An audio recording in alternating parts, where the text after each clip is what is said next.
तो फ्रेंड्स नमस्कार जय Jagannath welcome to Supriya cooking video channel को। आज मुझे आउ गोटे टेस्टी यमी रेसिपी नहीं आसी मात्र 3टी जिनस बहुत टेस्टी मालपुआ बन के रेडी करवा से आमको दरकार मक्का मक्का को ग्राइंडर में ये पेसी देवे दरदरिया पेसिकी टिके पानी और लुण टिके देकी बैटर टे बनईदेवा। कड़े तेल भल भाव में गरम है बैटर को आम अल्प अल्प करके बनइबा एपट सेपट करके गोल्डन ब्राउन है पर्यंत ताको फ्राए करवा।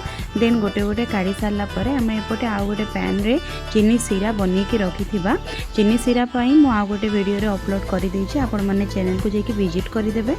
और प्लीज़ जो मैंने भी मो वीडियो देखुं गोटे गोटे प्लीज़ लाइक करके जातु आपण मानकर गोटे गोटे लाइक ही मत बहुत मोटिवेट करे। मुझे 3टी जिनिस आम खाली बनइबा 3टी जिनिस है मक्का आउ लुण आउ चीनी ये 3टी जिनिस आम आज टेस्टी मक्का मालपुआ बन के रेडी करदेले।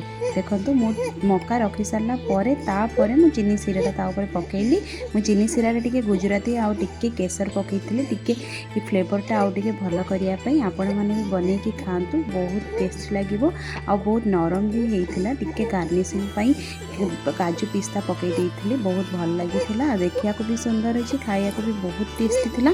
आपण मैंने भी ट्राए करूँ जो मैंने मक्का को भल न पाऊे भी से भी मक्का मालपुआ बहुत भल लगे ट्राए करके देखूँ मत कमेंट में श्योर जनइबे केमती लगिला।